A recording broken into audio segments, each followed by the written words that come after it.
Así que dicho esto, pues vamos a lo que nos atañe el día de hoy. Estamos estudiando el Evangelio de Juan, capítulo 7, ¿vale? Estamos en Juan, capítulo 7, y la semana pasada vimos los primeros 24 versículos de este capítulo 7 de Juan, ¿vale? Antes de empezar voy a orar brevemente para que el Señor tome el control del día de hoy, porque Él es su palabra, y sobre eso tenemos que descansar en la palabra del Señor. Así que vamos orando, ¿vale? Señor, te damos muchas gracias. Millas Kerjauna, por el privilegio que nos da de estar aquí, Señor, como tu cuerpo, como tu iglesia, como tu novia. Señor, sabiendo de que necesitamos cada día, Señor, limar asperezas, quizás familiares, quizás de trabajo, entre hermanos. Y sobre todo, Señor, queremos que tú siempre estés, Señor, limpiando nuestra mente y nuestro corazón. Y la única manera es a través de tu palabra y a través de tu Espíritu Santo. Y dejando que nuestro corazón se deje moldear a través de las circunstancias que nos toca vivir a cada uno de nosotros de una manera particular. Así que, Señor, en esta mañana queremos exaltarte, queremos adorarte y queremos alabarte. Y queremos escuchar tu palabra, Señor, y que tu Espíritu Santo tenga la libertad para poder, Señor, ayudarnos a entender tu palabra, a animarnos, Señor, si estamos desanimados, porque todo lo que se hace aquí es para tu gloria y para tu honra. Así que bendice este tiempo en el nombre de Jesús. Amén y amén. Vale, muy bien, entonces estamos en Juan 7, del 25 al 36. Es los textos que nos toca el día de hoy hablar acerca de Jesús. Así que antes de empezar esta lectura, voy a pedirle a mi hermano Félix que por favor nos lea en euskera del versículo 25 al 31.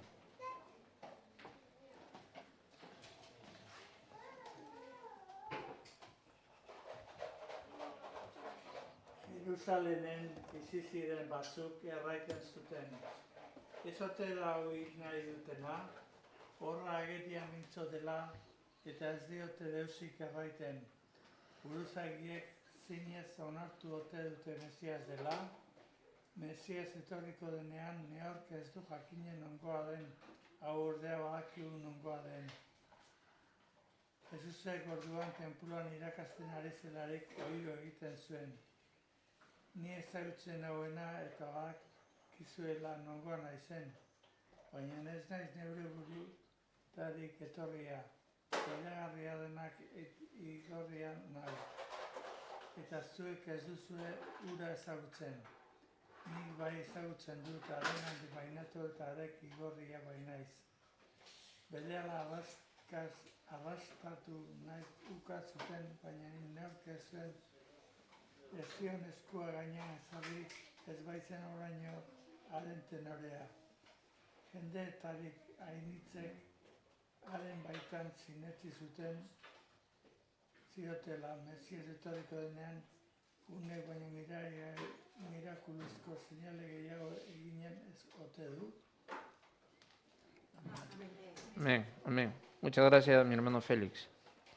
Ahora vamos a leer en castellano del versículo 25 al 36 en Lucas capítulo 7. La palabra dice, en Juan capítulo 7, gracias, Katy. Decían entonces unos de Jerusalén, ¿no es este a quien buscan para matarle? Pues mirad, habla públicamente y no le dicen nada.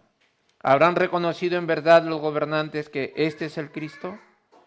Pero este sabemos de dónde es, mas cuando venga el Cristo nadie sabrá de dónde sea. Jesús entonces, enseñando en el templo, alzó la voz y dijo, a mí me conocéis y sabéis de dónde soy, y no he venido de mí mismo, pero el que me envió es verdadero, a quien vosotros no conocéis. Pero yo le conozco porque de él procedo, y él me envió. Entonces procuraban prenderle, pero ninguno le echó mano, porque aún no había llegado su hora. Y muchos de la multitud creyeron en él y decían, el Cristo cuando venga hará más señales que las que éste hace. Los fariseos oyeron a la gente que murmuraban de él estas cosas, y los principales sacerdotes y los fariseos enviaron alguaciles para que le prendiesen. Entonces Jesús dijo, todavía un poco de tiempo, estaré con vosotros, e iré al que me envió. Me buscaréis y no me hallaréis, y a donde yo estaré, vosotros no podréis venir. Entonces los judíos dijeron entre sí, ¿a dónde se irá este que no le hallemos? ¿Se irá a los dispersos entre los griegos y enseñará a los griegos? ¿Qué significa esto que dijo, me buscaréis y no me hallaréis, y a donde yo estaré, vosotros no podréis venir? Lo que vamos a ver el día de hoy, de acuerdo a estos versículos que acabamos de leer, es la duda sobre la persona de Jesús. ¿Alguna vez han puesto en duda tu persona? Lo que avala tu personalidad y la mía es mi manera no solamente de vivir, sino sobre todo la manera de hablar. Y en este caso lo que vamos a ver aquí, en este párrafo que acabamos de leer, vamos a ver 4 puntos importantes donde vamos a identificar en primer lugar la confusión de los judíos, versículo del 25 al 27. En el segundo punto vamos a ver la afirmación de Jesús, que lo encontramos en el versículo 28 y 29. El tercer punto vamos a ver la persecución contra Jesús. Y el cuarto y último punto, la revelación de Jesús, de los versículos del 33 al 36. Si bien es cierto, para entrar en contexto, todo lo que acabamos de leer se está dando esa situación en el templo. Acordémonos que el Señor Jesús fue de una manera encubierta a la fiesta de los tabernáculos llamado Sukkot. Esta es una fiesta donde todos los judíos que estaban dispersos venían a Jerusalén a adorar y alabar al Señor. Ahora, esta fiesta de los tabernáculos tenía una finalidad, era recordar cómo el Señor los había sacado de la esclavitud de Egipto y durante los 40 años caminando o peregrinando por el desierto, los judíos vivían en tiendas o en carpas, de tal manera que no solamente se acordaban lo que Dios había hecho por ellos, sino que también celebraban la fidelidad de Dios durante esos 40 años que no perecieron en el desierto. Lo que sí es verdad, y esto es cierto, valga la redundancia, es que no todos los que salieron de Egipto, no todos los judíos que salieron de Egipto pudieron llegar a la tierra prometida, que es Canaán. Algunos por desobediencia murieron en ese peregrinaje. Así que nos encontramos con que el Señor Jesús va a Jerusalén de una manera encubierta. Él no quería darse a conocer. Sin embargo, sus hermanos le dijeron, bueno, pues vámonos a la fiesta. Vamos todos juntos, porque tú, que eres el Hijo de Dios, deberías de hacer mejores señales ahí en la fiesta, porque van a venir todos los judíos que están dispersos. Van a congregarse ahí para celebrar esta fiesta de los tabernáculos. Entonces es ahí donde tú puedes darte a conocer, para que tengas más seguidores. Sin embargo, Jesús se daba cuenta que aún sus hermanos no creían en él. Y también sabían que querían hacerlo rey a Jesús, pero era un reinado, como un reinado mundano, es decir, del mundo, donde querían que saque de la esclavitud, o mejor dicho, que en ese momento Roma tenía el poder y querían liberarse. Así que ese rey no estaba el Señor Jesús. Él venía a salvar y a perdonar pecados a través de la cruz de Jesús. Así que vemos que en este episodio, vemos que todo se desarrolla en el templo. Ahora, en los textos antiguos que hemos visto el domingo pasado, veíamos que el Señor Jesús va directamente al templo a enseñar la Torá. Sin embargo, hay judíos ahí, están los ancianos y las personas del Sanedrín que se quedan admirados escuchando la doctrina de Jesús. De tal manera que ellos decían entre sí mismos, pero ¿quién le ha enseñado a este? ¿Cómo enseña con tanta sabiduría y cómo es tan docto para hablar las cosas? ¿Quién le ha enseñado? Y entre ellos quizás decían, pero este cada vez que enseña acerca de las cosas del Señor o las cosas de Dios, nunca cita a ningún maestro porque él no dice ser discípulo de nadie. Sin embargo, el Señor Jesús decía que él y su Padre son uno y que él ha venido enviado del Padre. Así que ahora nos situamos en esta segunda conversación, en este segundo diálogo, donde los judíos o esta multitud de judíos, porque habían dos grupos, un grupo que aceptaba o que, entre comillas, tenía fe en Jesús, pero era una fe superficial y temporal. Pero había otro grupo que de una manera descarada no estaban de acuerdo con lo que el Señor Jesús hacía. Ahora, si bien es cierto, había una confusión, y lo que vamos a ver el día de hoy es que esa confusión de estos dos grupos, de estas dos multitudes, trataban de tergiversar la identidad de Jesús. De tal manera que lo que vamos a ver en estos dos primeros versículos del 25 al 27, la confusión de los judíos. En el versículo 25, Jesús estaba amenazado de muerte por parte del Sanedrín. Sin embargo, unos judíos se preguntaban, ¿no es este a quien buscan para matarle? Pues mirad, habla públicamente y no le dicen nada. ¿Habrán reconocido en verdad los gobernantes que este es el Cristo? Lo que podemos ver es que este grupo de judíos estaban confundidos con el modo de comportarse de las autoridades judías. Ellos, al ver que no iban a prender a Jesús, pensaban de que los judíos, o mejor dicho, las autoridades judías ya se habían dejado convencer por lo que Jesús había hecho, los milagros y la manera como predicaba la palabra de Dios. Sin embargo, vemos que este grupo decía, wow, o sea que ya dan por sentado que Él es el Hijo de Dios y es por eso que no lo capturan, es por eso que no lo meten preso, es por eso que no lo matan, lo dejan enseñar libremente en el templo. Y cualquier persona que entraba en el templo a poder enseñar la palabra de Dios, la Torá, tenía que ser una persona reconocida, y reconocida en ese momento, en ese contexto, haber estudiado de alguno de los grandes teólogos judíos. Sin embargo, Jesús, a él nadie le había enseñado, humanamente hablando. No venía como discípulo de ningún grande de esos que estudiaban teología. Por eso es que este grupo de judíos estaba un poco alarmados, porque sabían de que Jesús nunca lo habían visto pisar a ninguna sinagoga, no lo habían visto pisar ningún estudio o alguna academia teológica de aquel tiempo o de aquel entonces. Por eso es que ellos se asombraban, ¿cómo es este que habla de esa manera? Y la palabra sigue en el versículo 26, pues mirad, habla públicamente y no le dicen nada. ¿Habrán reconocido en verdad los gobernantes que este es el Cristo? No había ningún impedimento para Jesús hablar de una manera pública en el templo. Los judíos no entendían. Por eso ellos decían, ¿habrán reconocido en verdad los gobernantes que este es el Cristo? ¿Acaso no le han querido prender y echarle mano y matarlo? ¿Y ahora lo dejan públicamente hablar sin ningún impedimento?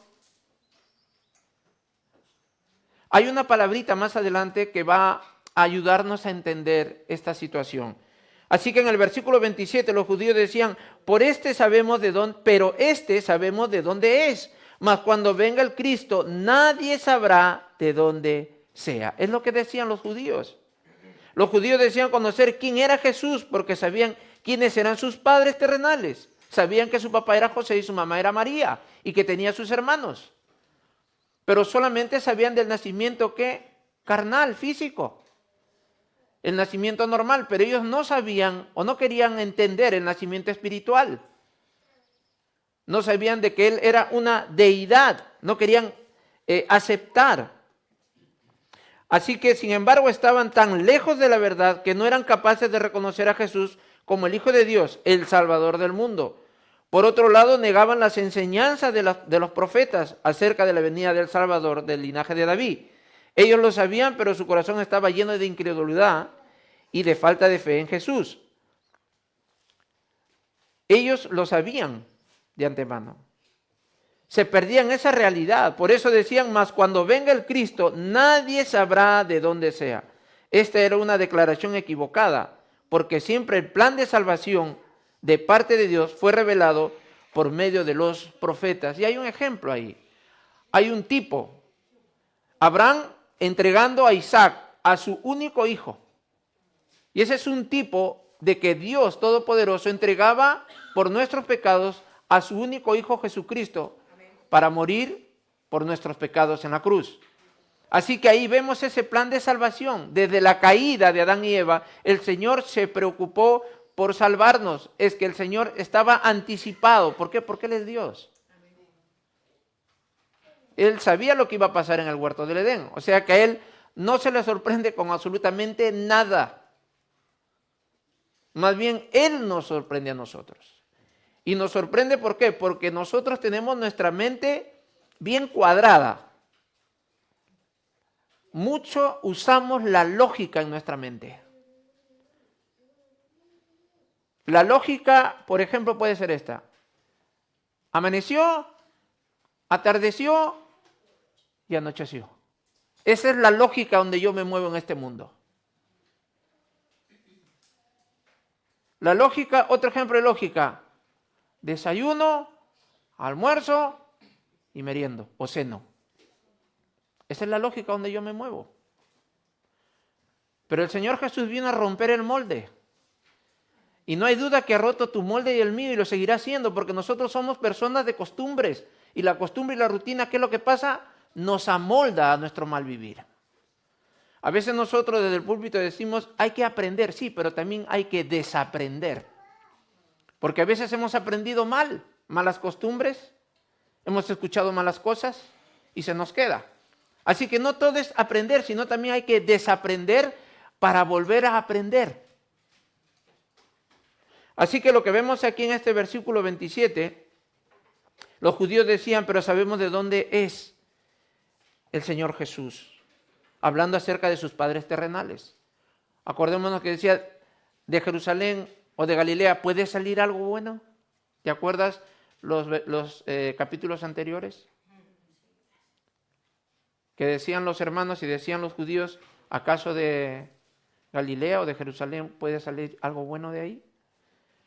Y en el segundo punto vamos a ver la afirmación de Jesús, versículo del 28 al 29.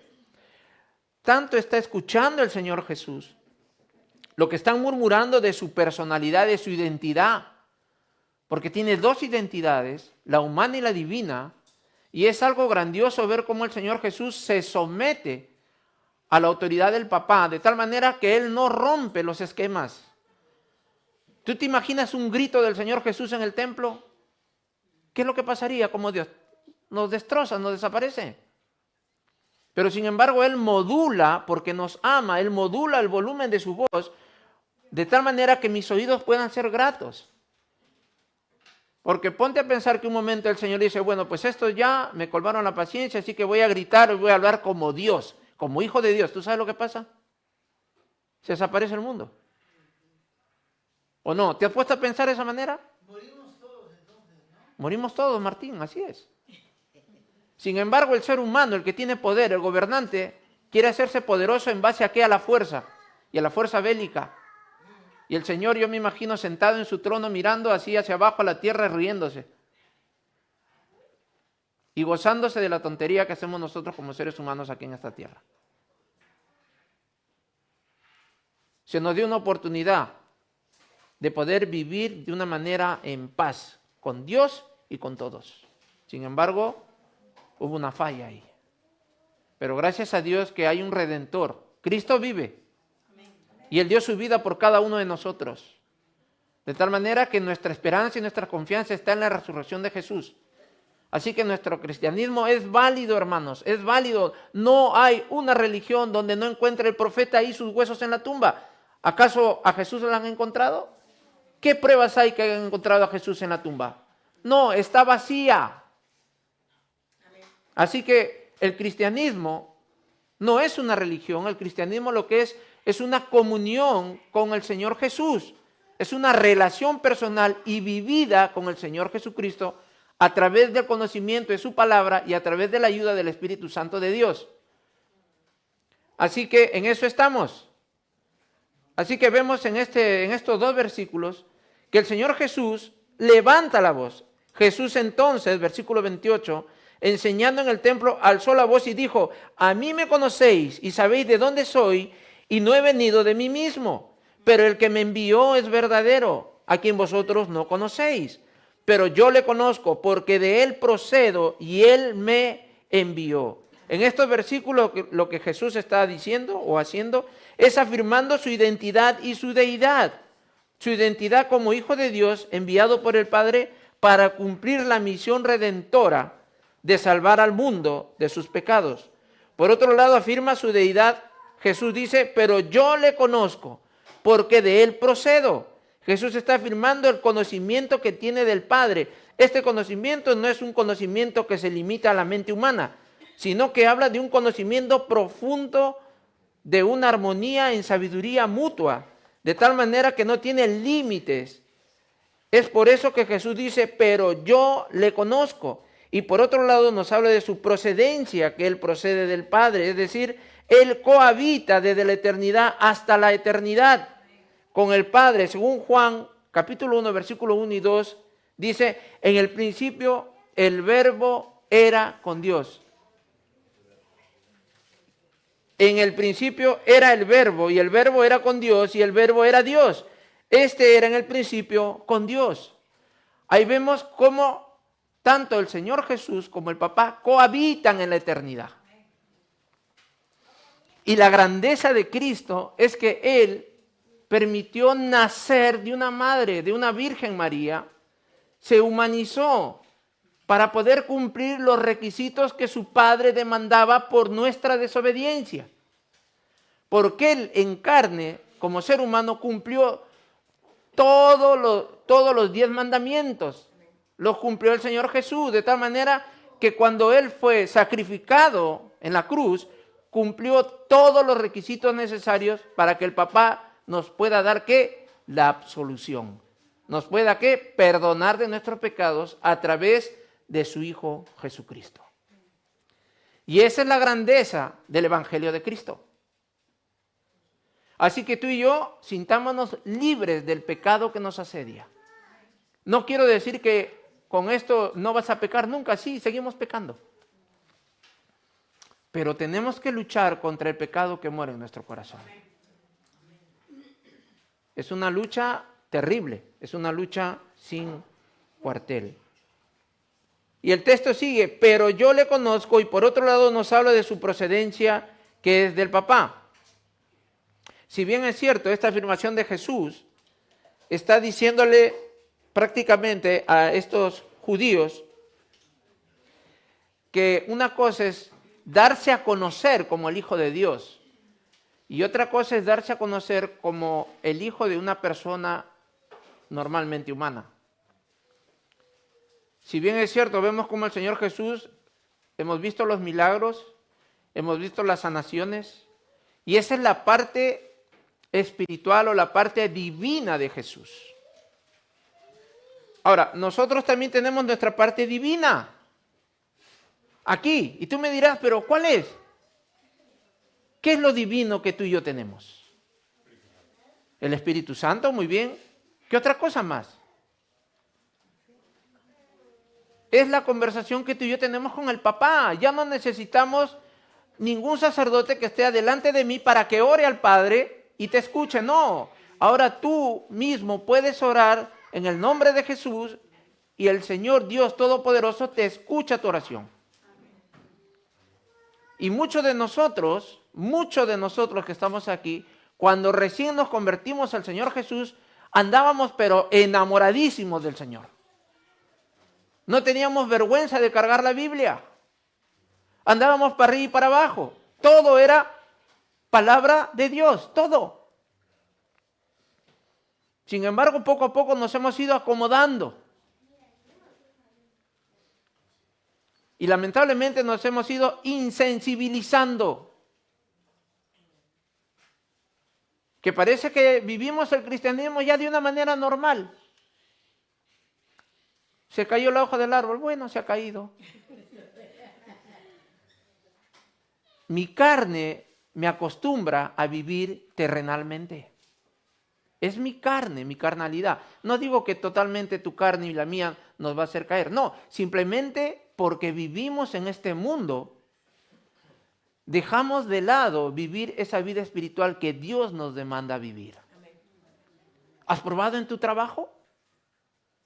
¿Clamar al Señor en tu trabajo? De repente algo sucede y tú clamas a Dios. Y vas a ver cómo Dios te va a decir, hey, tranquilo, que aquí yo tengo el control.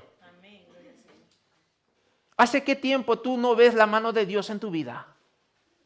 ¿Hace qué tiempo? ¿Tiene Dios la culpa de lo que está pasando uno? No tiene la culpa. Amén. Y aunque tú y yo vivamos en paz con el Señor, hay situaciones que nos agolpan, hay situaciones que nos hacen saltar el chip, como se dice. Pero tenemos que vivir una vida sobrenatural como Dios demanda. No te digo que vamos a vivir volando, no. Eso es cuando ya el Señor venga la segunda venida de Cristo, y si estamos aún con vida, nos llevará y nos arrebatará en el alto, en los altos, como dice la palabra del Señor. Así que vemos cómo el Señor Jesús en estos versículos 28 y 29 afirma el Señor Jesús que Él es el Hijo de Dios. Y vemos en los versículos del 30 al 32 la persecución en contra de Jesús. Entonces procuraban prenderle. ¿Por qué? Porque el Señor Jesús había dicho de que Él viene de un lugar donde ellos no pueden todavía de momento entrar. Dice la palabra, entonces procuraban prenderle, pero ninguno le echó mano porque aún no había llegado su hora. Y muchos de la multitud creyeron en Él y decían, el Cristo cuando venga hará más señales que las que éste hace. Los fariseos oyeron a la gente que murmuraba de Él estas cosas, y los principales sacerdotes y los fariseos enviaron alguaciles para que le prendiesen. Lo que vemos aquí es que el Señor Jesús levanta la voz y le dice, vosotros decís que me conocéis a mí, pero yo les digo que si ustedes me conocieran a mí, deberían de conocer las obras que hace mi Padre. Yo conozco a Él, yo pertenezco a Él, y el día que yo ya me vaya, me iré otra vez con Él.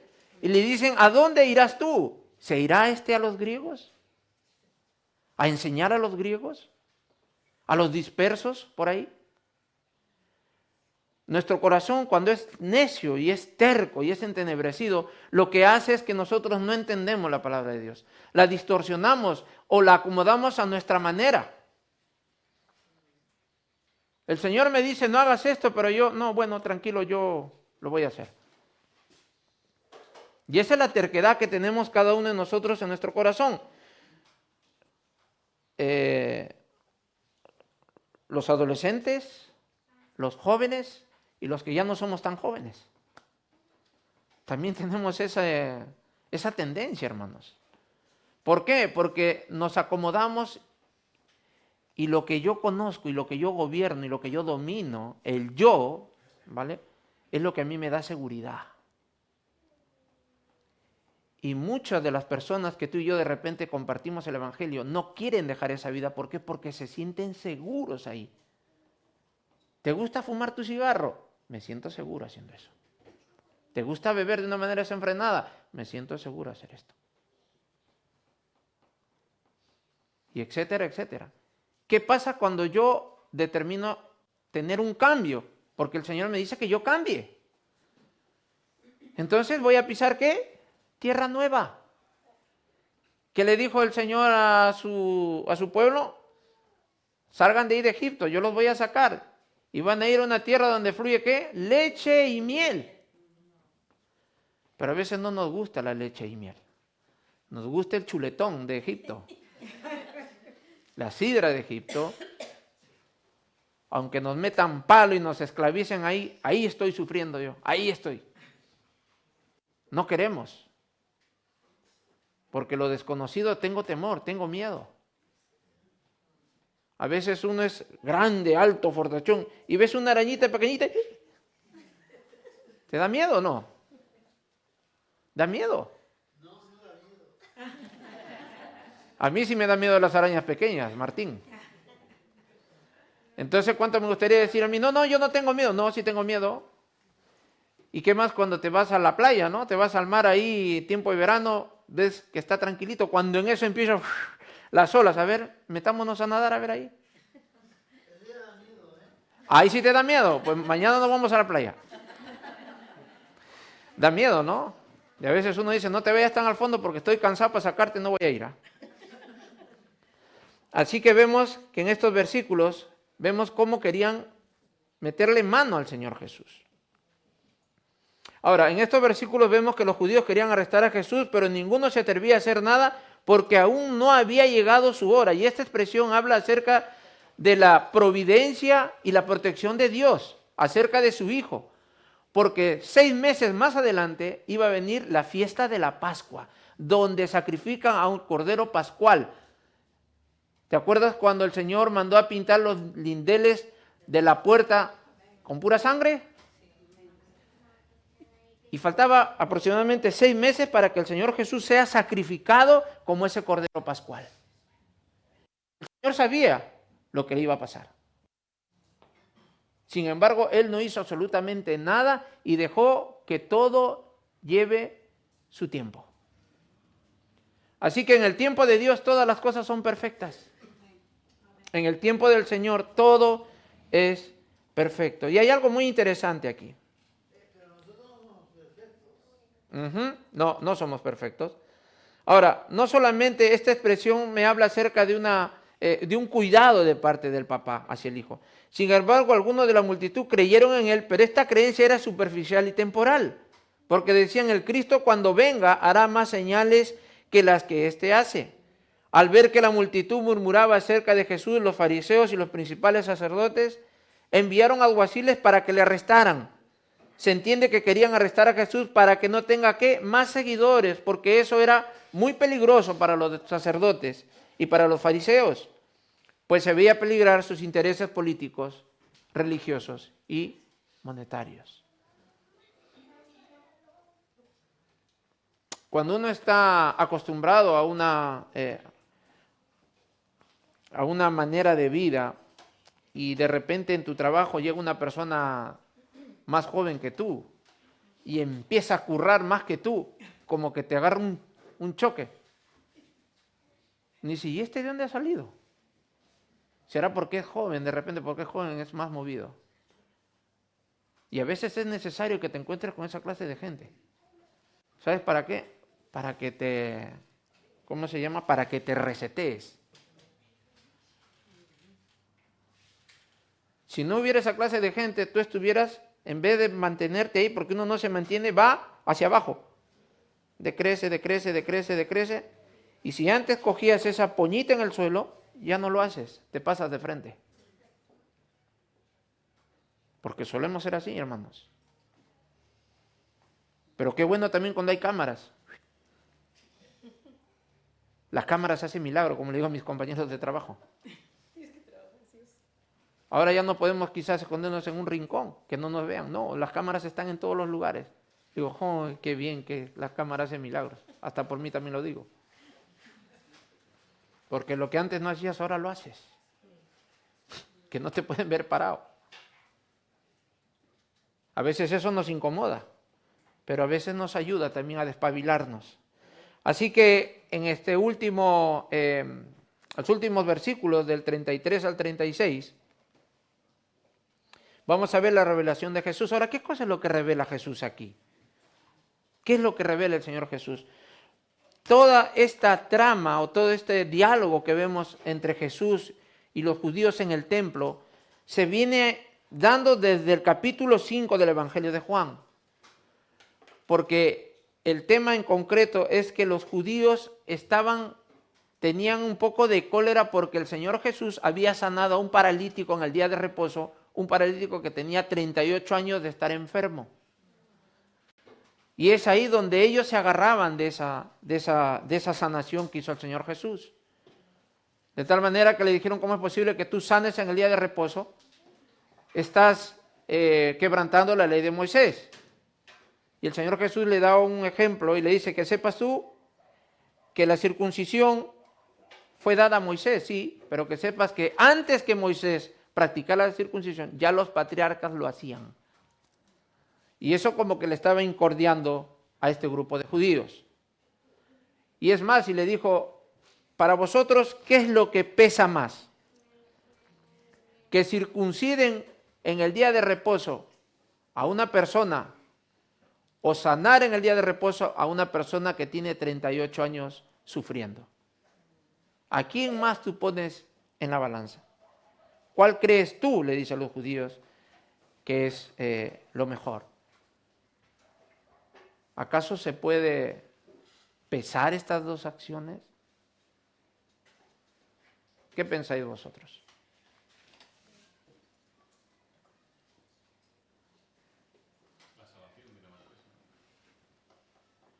La salvación. Es como cuando tú has conocido al Señor Jesús en tu país, o en nuestros países, y allá tienen otro sistema de adorar y alabar al Señor. Y tú vienes aquí y encuentras otra manera, como que te choca un poco. Porque a veces, antes yo de ser anciano pastor, a veces habían hermanos que me preguntaban y me decían que, hermano, aquí no se celebra el lavamiento de manos. Y de pies también, porque son de pies y manos. Y le decía, bueno, no, le digo sinceramente, no se celebra. Y me decían, vale, es que por eso yo no tomo la mesa del Señor.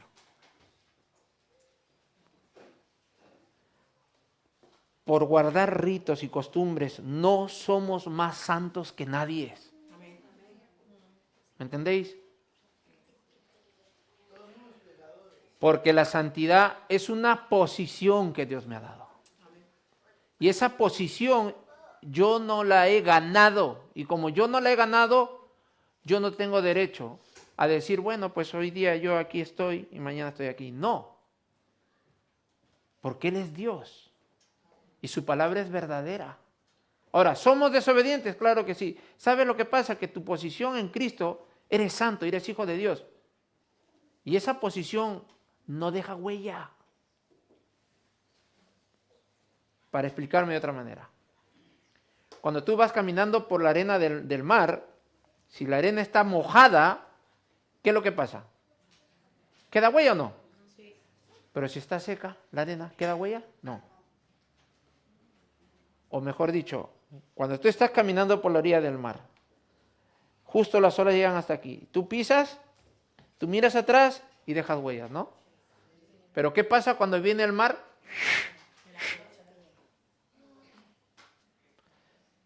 Tu posición y la mía en Cristo es que somos personas santificadas por el hecho de que Él dio su vida en la cruz del Calvario por ti y por mí.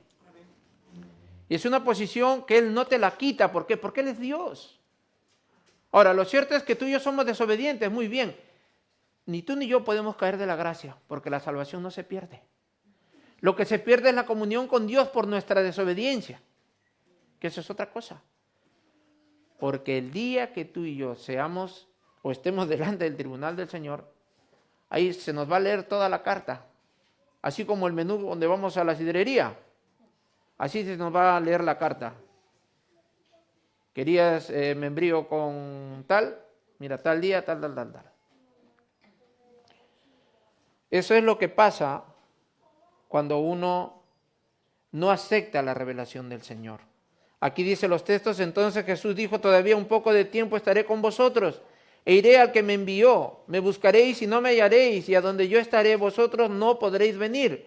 Entonces los judíos dijeron entre sí, ¿a dónde se irá este, que no le hallemos? ¿Se irá a los dispersos entre los griegos y enseñará a los griegos? ¿Qué significa esto que dijo, me buscaréis y no me hallaréis, y a donde yo estaré vosotros no podréis venir? Jesús dice en el versículo 33 que aún falta un poco de tiempo para luego regresar con su Padre. En este versículo lo que podemos ver es que Jesús está hablando acerca de su crucifixión y después de su resurrección, e iría al Padre, es decir, regresaría a donde ha estado siempre en su gloria y su santidad. Es lógico pensar que Jesús vino del cielo, entonces por consiguiente su morada es estar en el cielo a la diestra del Padre. ¿Cuál es tu procedencia? ¿Cuál es la procedencia del Señor Jesús? Tal es Él. Él vino del cielo y lógicamente tiene que regresar al cielo. Lo que determina también la conducta de una persona es su manera de hablar.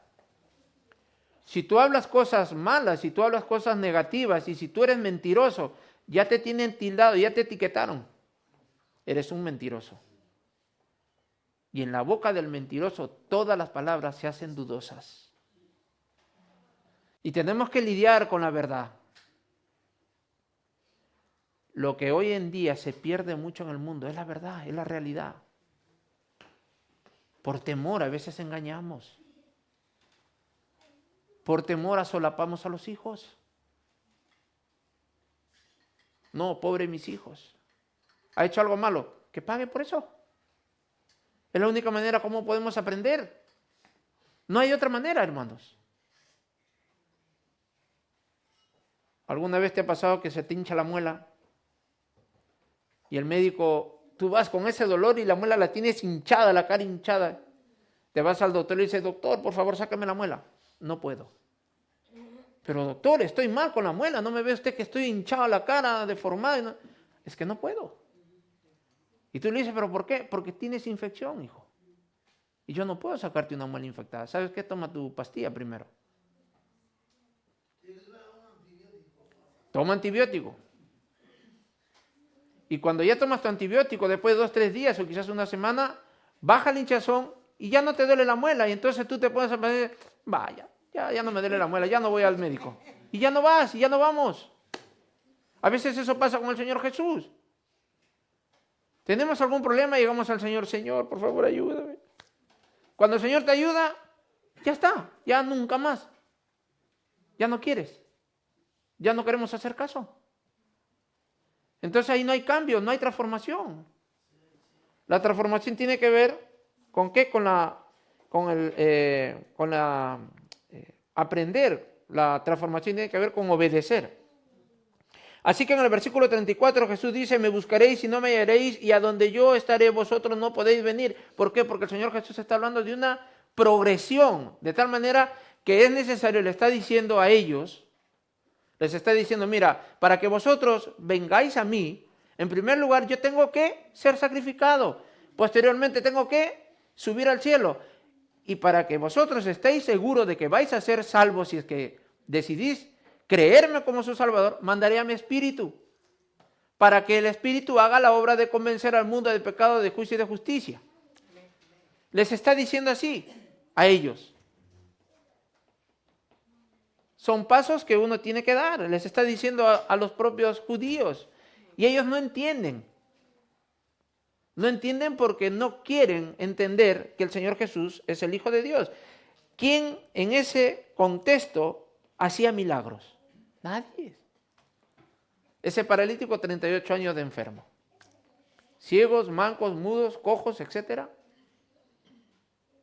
Nunca hacía milagros. Nadie había con ese poder de poder sanar. ¿Te acuerdas tú en el templo también cuando llega uno con la mano con lepra? Le dice al Señor Jesús, ¿puedes sanarme? El Señor le dice, mete tu mano, saca la mano, como un bebito. Y fue en el día de reposo. También problemas para el Señor Jesús. Porque lo sanó en el día de reposo. Versículo 35. Entonces los judíos dijeron entre sí, ¿a dónde se irá este? Que no le hallemos. ¿Se irá a los dispersos entre los griegos y enseñará a los griegos?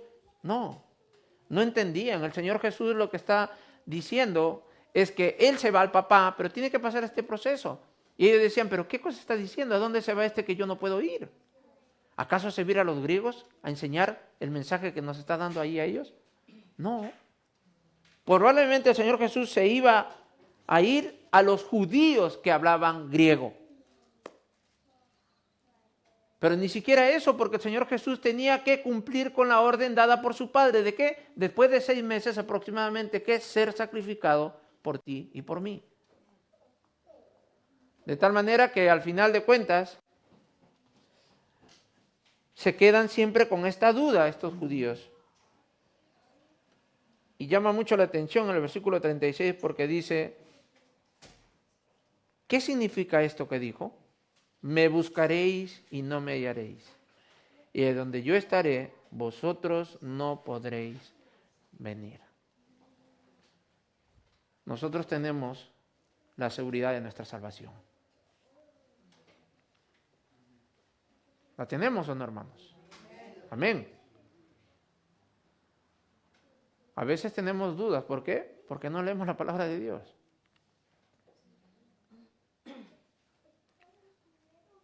Hay una predicación del pastor Jaime que dijo, duda de tus dudas. Y esa es muy buena predicación. Está en YouTube. Les animo que lo vean. Muy buena predicación acerca de las dudas. Todos tenemos dudas, hermanos. Pero la única duda que no me debe de asaltar a mí es la duda de perder mi salvación. Los que no vieron no creyeron, como dice Martín. Así que, hermanos, lo que hemos visto el día de hoy es cómo el Señor Jesús pone en duda su identidad y su personalidad.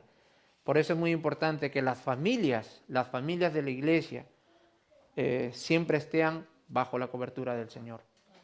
Así que si está tu esposo, tu esposa, o de repente tu pareja de hecho, pues respétala, cuídala, ámala de una manera sana, porque eso es el todo del hombre, tener su compañero, tener su compañera dentro de la voluntad de Dios. Así que vamos a orar, ¿vale? Pongámonos de pie, hermanos.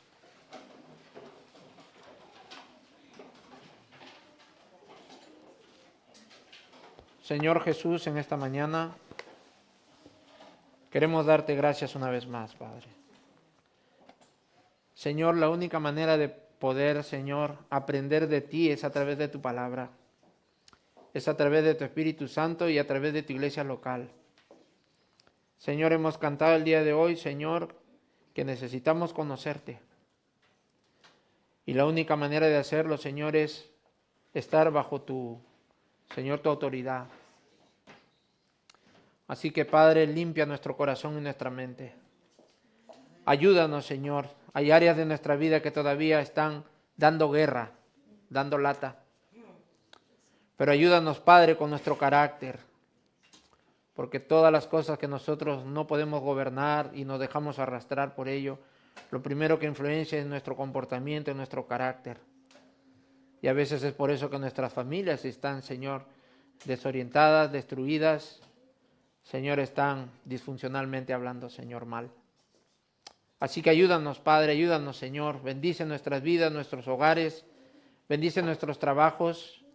Señor, nuestras familias, a tu iglesia, a tu pueblo, Señor. Y danos esa sabiduría y ese entendimiento para poder seguir batallando y lidiando en primer lugar contra nosotros mismos. Y luego, Señor, contra el mundo y contra el diablo. Así que ayúdanos, Señor. Te adoramos, te alabamos y te bendecimos en el nombre de Jesús. Amén y amén. Muchas gracias.